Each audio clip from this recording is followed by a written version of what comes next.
Hello guys, welcome again. आज हम इस वीडियो से design of compression member start करेंगे। अब देखो गाइस, कंप्रेशन मेंबर डिज़ाइन करने वाले हैं हम। आपने स्टील काफ़ी हद तक पढ़ चुके हो, तो आपको मालूम हो चुका होगा कि स्टील के ग्रेड्स, कनेक्शन भी हम पढ़ चुके हैं। तो कनेक्शन कैसे डिज़ाइन करते हैं, वेल्डिंग कनेक्शन कैसे डिज़ाइन करते हैं, बोल्टेड कनेक्शन कैसे डिज़ाइन करते हैं। तो अब हम कंप्रेशन मेंबर स्टार्ट करने वाले हैं। तो उससे पहले मैं चाहता हूं कि आप जो हम पुराना पढ़ चुके हैं उसको एक बार रिवाइज़ कर लें। उससे क्या होगा, आपको पूरा समझ में आएगा कंप्रेशन मेंबर कैसे डिज़ाइन करने हैं। ओके गाइस, अब जैसे कि आपको मालूम होगा, टेंशन मेंबर, बीम्स, कॉलम्स, ये क्या है। अगर मैं आपसे पूछता हूँ कि कंप्रेशन मेंबर क्या है, तो आप क्या जवाब दोगे। जनरली हम आरसीसी में पढ़ते हुए आए हैं कि जो कंप्रेशन मेंबर है कॉलम है, बट हम जब स्टील की बात करते हैं तो ओनली कॉलम ही कंप्रेशन मेंबर नहीं होता है। एक्चुअली कंप्रेशन मेंबर का जो एक्चुअल डेफिनेशन होता है वो डिफरेंट होता है। वो बेसिक जो डेफिनेशन है वो ये है कि कोई भी मेंबर जब एक्शियली कंप्रेस होता है, कोई भी मेंबर एक्शियली कंप्रेस होता है तो उसे कंप्रेशन मेंबर बोला जाता है, राइट। तो जैसे कि हम इसको पढ़ लेते हैं एक बार डेफिनेशन में। A compression member is a structural member which is subjected to two equal opposite compressive forces applied at its end, that is called compression member। अब जैसे कि टेंशन मेंबर की बात करते हैं, तो टेंशन मेंबर में क्या होता है, एक्सटेंशन, उसमें मेंबर को खींचा जाता है तो वो टेंशन मेंबर होता है, बट एक्चुअली होता है उसमें भी कम। तो कंप्रेशन मेंबर में भी जो फोर्स लगते हैं वो एक्चुअल ही लगते हैं, तो इसे हम बोलते हैं कंप्रेशन मेंबर। अब देखो गाइस, कंप्रेशन मेंबर सिर्फ कॉलम ही नहीं है। कंप्रेशन मेंबर कॉलम को ही नहीं बोला जाता है। हमने स्ट्रट भी पढ़े हैं, हमने एक्सटेंशन भी पढ़े हैं, ये सारे क्या है, कंप्रेशन मेंबर है। पर इनके बीच में बेसिक डिफरेंस क्या है, क्या आपको पता है कि स्ट्रट और कॉलम के बीच में डिफरेंस क्या है। कोई बात नहीं, हम बता देते हैं। देखो, आज हम जो इंट्रोडक्शन पढ़ने वाले हैं वो कंप्रेशन मेंबर में थोड़ा स्ट्रट का करने वाले हैं। हम स्ट्रट की डिज़ाइन करेंगे सबसे पहले, उसके बाद कॉलम की डिज़ाइन करेंगे। डिज़ाइन हम कंप्रेशन मेंबर ही कर रहे हैं, पर सबसे पहले स्ट्रट क्या होता है ये देखते हैं। देखो ये पिक्चर देखो, ये वाली, इसमें एक ये मेंबर है, एक ये वाला मेंबर है और एक ये मेंबर है। इसमें लोड लग रहा है यहाँ से, राइट।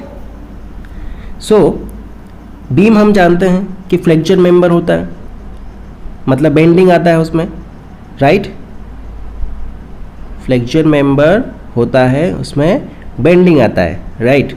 ओके, अब ये है स्ट्रट, ये है स्ट्रट और ये है कॉलम। डिफरेंस नज़र आ रहा है आपको, ये स्ट्रट है और ये कॉलम है। देखो डिफरेंस क्या है। कॉलम के बारे में देखते हैं। Column, it is a vertical compressing member supporting floors और गर्डर्स। अब स्ट्रट के बारे में देखते हैं। It is a compression member used in the roof truss and bracing. It may be continuous और discontinuous.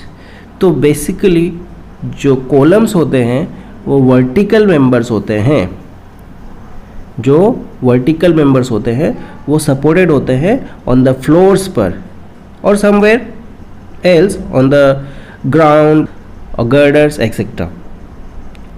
So columns are vertical members, but strut is not a fully vertical member. It can be inclined, it can be in any angle. So stud use किए जाते हैं generally trusses में, like अ bracing system. So students, generally जो stud होते हैं वो to and से connected होते हैं, उनके जो बोथ एंड होते हैं वो कनेक्टेड होते हैं और वो वर्टिकल नहीं होते हैं। इंक्लाइंड होते हैं, किसी एंगल पर होते हैं और जनरली ट्रस में यूज किए जाते हैं। ये एक ट्रस है, आपको दिखाई दे रहा है, ये एक ट्रस है, ठीक है।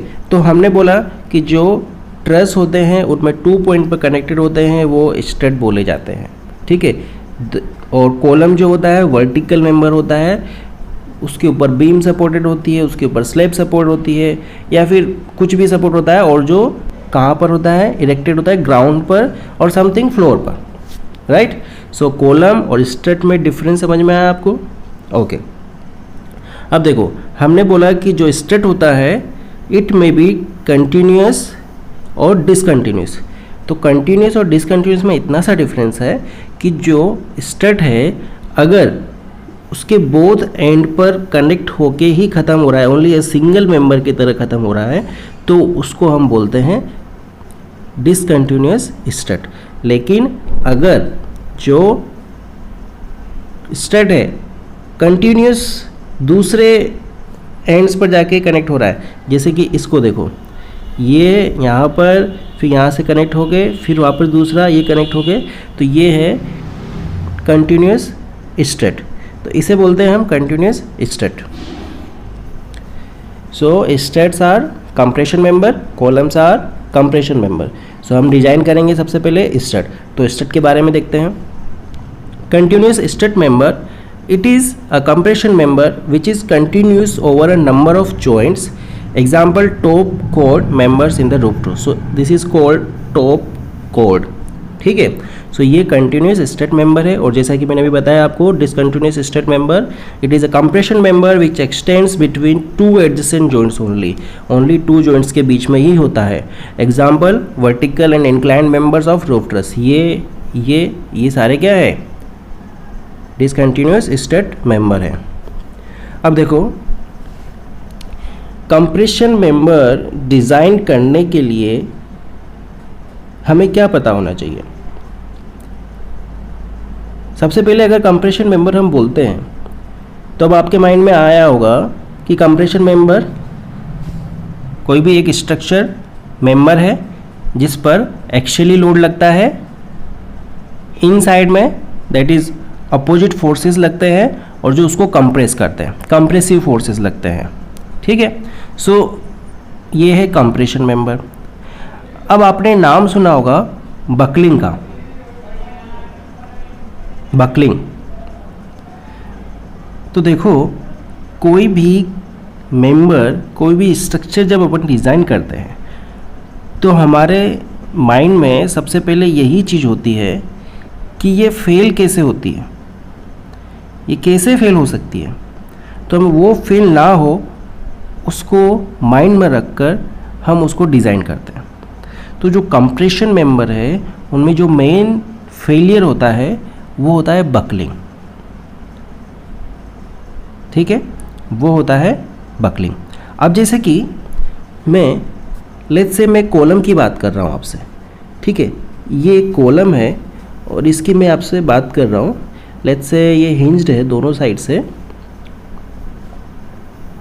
ठीक है। अब ये फेल कैसे होगा? इसमें फोर्सेस आएंगे ऊपर से, नीचे सपोर्टेड है, राइट। तो ये होगा बकल, बकल बोले तो ऐसे,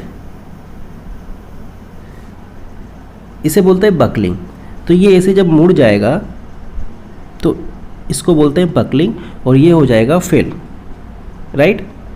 सो कंप्रेशन मेंबर में जो बकलिंग होती है मेन कॉज ऑफ फेलियर होता है। अब इस बकलिंग को किस तरीके से अलग अलग डिज़ाइन में कंसिडर किया जाता है, कौन से सपोर्ट पर कैसी बकलिंग हो सकती है, कौन से सपोर्ट पर ज़्यादा बकलिंग होगी, कौन से सपोर्ट पर कम बकलिंग होगी, तो ये सब डिज़ाइन क्राइटेरिया के अंदर आता है, राइट। तो इस बकलिंग को ध्यान में रखते हुए जो कंप्रेशन मेंबर है उसका जो सबसे फर्स्ट जो उसकी एक तरह से प्रॉपर्टीज़ बताता है वो होता है स्लेंडरनेस रेशियो। क्या होता है? Slenderness ratio. उसको हम लैम्डा से डिनोट करते हैं। आपने ये आरसीसी में भी पढ़ा होगा कि स्लेंडरनेस रेशियो क्या होता है। आपने आरसीसी में पढ़ा होगा डिज़ाइन ऑफ कॉन्क्रीट स्ट्रक्चर्स में कि जो कॉलम होते हैं, आपने वहाँ पर इतना सा पढ़ा है कि कॉलम 2 टाइप्स के होते हैं, शॉर्ट कॉलम, लॉन्ग कॉलम। उसमें हम क्या करते थे कि हम उसकी डायमेंशन देखते थे, लॉन्गिट्यूडनल और लेटरल डायमेंशन। तो जो ज़्यादा पतला होता था, दैट मीन्स जो ज़्यादा स्लेंडर, उसका स्लेंडरनेस रेशियो डिफरेंट, राइट। तो स्लेंडरनेस रेशियो एक ऐसी प्रॉपर्टीज़ है जो कंप्रेशन मेंबर को डिफाइन करती है, जो कंप्रेशन मेंबर को डिफाइन करती है कि इसका स्लेंडरनेस रेशियो इतना है, कंप्रेशन मेंबर कैसा हो सकता है, उसमें बकलिंग कैसे आने वाली है, ये सब हम उसको फाइंड करते हैं, बाद में देखते हैं। तो आगे चलते हैं। अब देखो, सारी जो डिज़ाइन है हम कौन से कोड से करते हैं, हमारे लिए कौन सा मेथड, कौन सा कोड दिया हुआ है, इंडियन स्टैंडर्ड 800 2007, राइट। अब जैसे कि मैं आपको बात कर रहा था अभी कि जो कंप्रेशन मेंबर्स होते हैं उनके लिए जो प्रॉपर्टीज़ होती है वो होती है slenderness ratio, right. So the tendency of compression member to buckle is usually measured by its slenderness ratio and it is given by lambda KL upon R minimum। here आपको समझ में आ ही रहा होगा, क्योंकि अगर आपने थोड़ा थोड़ा पहले देखा भी है, सो कि यहाँ पर ऊपर वाला जो है वो क्या है, इफेक्टिव लेंथ, और नीचे वाला जो है रेडियस ऑफ जायरेशन, राइट। सो हम स्लेंडरनेस रेशियो इसको बोलते हैं, जो लेमडा से डिनोट किया जाता है, okay. So KL effective length of a member, R minimum radius of gyration about minor axis. अब इसको हम किससे कैलकुलेट करते हैं, square root of I upon A। I is the moment of inertia of member and A is the area. अब देखो guys, ये slenderness ratio था, राइट। और हम कंप्रेशन मेंबर की डिज़ाइन करने वाले हैं। तो उसके पहले ये अभी मैंने जो आपको बताया, ये काफ़ी इम्पोर्टेंट पार्ट बताया है और इन अ वेरी शॉर्ट डिटेल। अब देखो, थोड़ा सा अगर हम इसको पढ़ना चाहें, वैसे ज़्यादा नहीं पढ़ेंगे। देखो, ये एक design of steel compression member. तो जैसे कि अभी मैंने आपको डेफिनेशन बताई कि जो कंप्रेशन मेंबर है जनरली उनको हम कॉलम्स बोलते हैं, स्टड्स बोलते हैं, स्टेशंस मैंने बोला था अभी। सो a compression member in a roof truss is called studs and in a crane is called a boom, right। अब देखो, ये कॉलम है, इस तरीके से इसमें बकलिंग हो रही है, ठीक है। अब देखो, ये वाला जो पैराग्राफ है, इसको बताने का आपको एक ही रीज़न है कि मैंने आपको बोला जो स्लेंडरनेस रेशियो से हम बकलिंग को मेज़र करते हैं, राइट। सो ये जो बकलिंग है इसके लिए, और ये जो कॉलम्स हैं इसके लिए एक थ्योरी है जिसको हम थ्योरी ऑफ कॉलम्स बोलते हैं, और वो आइलर्स फॉर्मूला के ऊपर डिफाइंड है। आइलर्स फॉर्मूला के ऊपर डिफाइंड है, और जो आइलर है उसका एक फॉर्मूला है, उसको बोलते हैं Euler's formula for critical load for a pin ended column subjected to axial load is given by PCR pi square EI upon L square. ये क्रिटिकल लोड निकालने का फॉर्मूला है कंप्रेशन मेंबर्स के लिए। ये क्रिटिकल लोड निकालने का formula है कंप्रेशन मेंबर के लिए। जो हमारी आईएस स्टैंडर्ड की जो डिज़ाइन है, जो फॉर्मूलाज उस पर बने हुए हैं, वो इस पर बेस्ड है, वो इस पर बेस्ड है। तो जो डिज़ाइन होती है कॉलम की, वो इस फॉर्मूला के ऊपर बेस्ड होती है, राइट। अब पीसीआर, मैंने क्या बोला, PCR this is the load, PCR critical load है, ओके।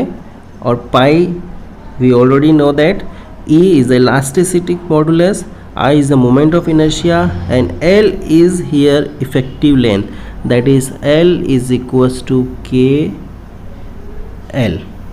हम इसको इस तरीके से शो कर सकते हैं, ये L इफेक्टिव है, या फिर L को आप ऐसे लिख दो, L effective.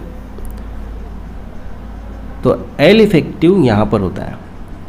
So this condition, ये कंडीशन, ये वाला जो फॉर्मूला है, ये पिन एंडेड कंडीशंस के लिए है। अब जैसे जैसे सपोर्टिंग कंडीशन चेंज होती है, अब सपोर्टिंग कंडीशन कैसे चेंज हो सकती है? सपोर्टिंग कंडीशन ऐसे चेंज हो सकती है कि जैसे मान लेते हैं कि ये फिक्स्ड था, तो ये हिंज नहीं था, ये फिक्स्ड था, तो यहाँ पर इसका जो इफ़ेक्टिव लेंथ होगा वो चेंज हो जाएगा, इस पर जो लोड लगेगा उसका पैटर्न चेंज हो जाएगा। तो इस वजह से इसकी जो बकलिंग होने वाली है वो काफ़ी डिफरेंट होने वाली है, राइट। तो इन चीज़ों की वजह से, इन सपोर्टिंग कंडीशंस की वजह से जो हमारी डिज़ाइन होती है वो डिफ़र होती है, ठीक है। तो हम कुछ इसकी देख लेते हैं डिज़ाइन। देखो, ये देखिए, यहाँ पर हमारा फर्स्ट केस था हिंज में। तो इस केस में क्या हुआ, हमारा जो क्रिटिकल लोड है वो पाई स्क्वायर ई आई अपॉन एल स्क्वायर। अब मान लेते हैं कि ये एक तरफ से फिक्स्ड था, एक तरफ से फ्री है, तो इसका जो बकलिंग होता है, इसका जो फेलियर पैटर्न होता है वो इस तरीके से होता है। तो इसके लिए ये जस्ट इन वेरी शॉर्ट है, इसका जो डिटेल है वो हमारे कोड में दिया हुआ है, मैं आपको पेज नंबर बताऊंगा, नीचे की साइड में है। देखिए, तो अगर ये एक तरफ से फ्री है तो इसकी जो इफेक्टिव लेंथ होती है वो 2L है, that is KL is equals to 2L, मतलब यहाँ पर K की जो वैल्यू होती है वो 2 होती है, राइट। और अगर एक तरफ से हिंज्ड है और एक तरफ से फिक्स्ड है तो इसका जो बकलिंग डायग्राम बनता है वो इस तरीके से बनता है, देख रहे हो। तो इस वजह से इसका जो इफ़ेक्टिव लेंथ लिया जाता है वो L/√2 लिया जाता है, L/√2। तो इस वजह से जो क्रिटिकल फॉर्मूला होता है हमारा, critical load formula, Euler's formula, वो ये निकल के आता है। सिमिलरली अगर दोनों तरफ से फिक्स्ड है तो इसका जो लेंथ होता है L/2 होता है, और ये क्रिटिकल लोड फॉर्मूला हमारा ये निकल के आता है, राइट। अब ये जो आयलर्स फॉर्मूला है, इस पर हमारा जो कंप्रेशन मेंबर होता है वो डिजाइन होता है, लेकिन हमारे आईएएस कोड ने उसको स्टडी करके और हमारे प्रैक्टिकल कंसिडरेशन को देखते हुए उसमें जो डिज़ाइन है उसको थोड़ा चेंज किया है। तो उससे जो अब इस फॉर्मूला से ये जो लोड है, इससे हम क्या निकालते हैं, स्ट्रेस निकालते हैं। जैसे हमने देखा अभी, ये देखो यहाँ पर इसमें स्ट्रेस दिखाया हुआ है, PCR डिवाइड बाय A, तो load divide by area is stress. तो स्ट्रेस जनरेट हो रहा है कॉलम में, तो उसको हम कैसे निकाला, maximum critical load divide by A, okay. तो उससे हमारा स्ट्रेस निकल के आ गया और उस स्ट्रेस के अकॉर्डिंग हम कॉलम को डिज़ाइन करते हैं। लेकिन आईएएस स्टैंडर्ड में ये जो PCR/A है इसको थोड़ा सा चेंज किया गया है, और उसको चेंज करने के बाद जो हमारा फॉर्मूला है वो निकल के आता है, उसको हम डिनोट करते हैं FCD से। वो हम डिस्कस करेंगे कोड के अंदर आगे, राइट। अब देखते हैं, ये हमारी कुछ कंडीशंस थी। अब इंडियन स्टैंडर्ड्स के अकॉर्डिंग, जैसे कि मैंने आपको बताया, it stipulates that direct stresses on the cross sectional area of the axial loaded compression members should not exceed 0.6 FY, note the permissible stress calculating using Merchant Rankine's formula. तो ये कुछ stresses calculate करी है IS code के according, और उसके according हम इसको डिज़ाइन करेंगे। तो आगे हम देखते हैं। Okay guys, so these are some code page numbers. इसमें जब हम डिज़ाइन करेंगे तो आपके पास IS 800-2007 होना चाहिए और एक स्टील टेबल होनी चाहिए। बिना इसके हम डिज़ाइन नहीं कर सकते हैं। सो जब हम इसकी डिज़ाइन करें तो आप IS 800 पास में रखें, एक स्टील टेबल पास में रखें। ओके, सो ये कुछ पेज नंबर हैं। ये पेज नंबर 47 है। इसमें हमें एंगल स्टेट का डिज़ाइन स्पेसिफिकेशन दिया हुआ है। ये है एंगल स्टेट। तो हमारे 2 टाइप्स के स्टेट होते हैं, single angle state and double angle state. अब आप सबको पता होगा कि एंगल जो होता है, एंगल क्या है, हमारे जो रोल्ड स्टील सेक्शन है उसमें ISA इंडियन स्टैंडर्ड एंगल भी एक सेक्शन है। सो ये एक एंगल सेक्शन है, ये सिंगल एंगल सेक्शन है। जब हम इसको गसेट प्लेट पर जब दोनों बोथ साइड कनेक्ट करते हैं तब इसको हम डबल एंगल स्टेट बोला जाता है। तो सिंगल एंगल स्टेट की और डबल एंगल स्टेट की अलग अलग डिज़ाइन होती है। तो हम डिज़ाइन करेंगे। देखो, तो ये कुछ हमारे उसमें डायग्राम दिए हुए हैं और ये जो फॉर्मूलाज हैं हम इसको यूज़ करेंगे कैलकुलेट करने के लिए। ये सब हम क्वेश्चंस में देखेंगे। डबल एंगल स्टेट का डिज़ाइन यहाँ से स्टार्ट है। मैं आपको ये इसलिए बता रहा हूँ कि आप इसको कोड में देख लो और एक बार इसको पढ़कर थोड़ा समझने की कोशिश करना, ठीक है। अब देखो, कोड में एक टेबल दी हुई है, effective length of compression member, ठीक है। Effective length of compression member, close number 7.2.2। उसमें डायग्राम बने हुए हैं। अगर हमारी सपोर्टिंग कंडीशन अलग अलग है तो उसके अकॉर्डिंग हमें इफेक्टिव लेंथ कितनी लेनी है। दैट इज़ रिस्ट्रेंड है एक साइड से फ्री है, दोनों साइड से रिस्ट्रेंड है, तो उसकी कंडीशन में हमारा इफेक्टिव लेंथ कैसा होगा। जो अभी हमने इसमें डायग्राम देखे थे ऊपर, क्रिटिकल लोड निकालने के लिए जो इफेक्टिव लेंथ निकाली थी उसी के रेफरेंस में है। नाउ हम एक और टेबल यूज करेंगे, buckling class of cross section. ये वाली टेबल हमें किसी भी सेक्शन की क्लास, बकलिंग क्लास बताने के लिए स्पेसिफाइड की है। इसमें हम जो भी हम सेक्शन चूज करते हैं उसके अकॉर्डिंग उसकी बकलिंग क्लास डिफाइन करते हैं कि ये कौन सी क्लास का है। That is buckling class A, B, C, D, जो भी क्लास होती है। तो हर क्रॉस सेक्शन को उसकी बकलिंग क्लास निकालने के लिए उसके अलग अलग फॉर्मूलाज हैं, अलग अलग क्राइटेरियाज हैं, उसके अकॉर्डिंग हम बकलिंग क्लास फाइंड करते हैं। ओके, उसके बाद पेज नंबर 40, 42, 40 से लेकर 43 और 44 तक एक टेबल है जिसमें वैल्यू है design of compressive stress FCD। अब जैसा कि मैंने आपको बोला था अभी कि जो PCR डिवाइड बाय A ये एक स्ट्रेस होती है, ठीक है, और ये स्ट्रेस निकल के आती है compressive stress from the Euler critical formula from our IS code. हम इस स्ट्रेस को डिफाइन करते हैं FCD, जिसके लिए डिफरेंट फॉर्मूलाज हैं, और ये जो डिफरेंट फॉर्मूला है ये इसकी वैल्यू हम स्लेंडरनेस रेशियो से चूज़ करके यहाँ से निकालते हैं। स्लेंडरनेस रेशियो से इस टेबल से हम इसको चूज़ करते हैं FCD की वैल्यू को। तो ये डिफरेंट क्लास के अकॉर्डिंग, जैसे ये क्लास A है, डिफरेंट क्लास के अकॉर्डिंग हमारी जो FCD है, डिज़ाइन कंप्रेसिव स्ट्रेस है, according to KL/R, that is the slenderness ratio, different different होती है। तो क्लास बी और class C and this is class D. So इसके अकॉर्डिंग हम एफ सी डी यहाँ से चूज करेंगे। उसके बाद एक और टेबल है, table number 2 from the page number 18। इसमें दी हुई है limiting width to thickness ratio. तो ये विड्थ टू थिकनेस रेशियो है, तो हम इसको बाद में देखेंगे जब डिज़ाइन करेंगे क्वेश्चन को न्यूमेरिकल के टाइम, तब हम इसको देखेंगे।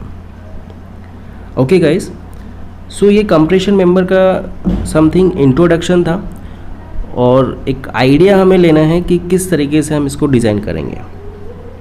तो आई होप आपको समझ में आया हो। इन द नेक्स्ट वीडियो हम स्ट्रट की डिज़ाइन करेंगे, स्ट्रट के ऊपर क्वेश्चन करेंगे कि किस तरीके से क्वेश्चन बनता है और डिज़ाइन कंप्रेसिव स्ट्रेस कैसे निकालते हैं, ये सब हम उसमें देखेंगे। Okay guys, thank you, see you next video.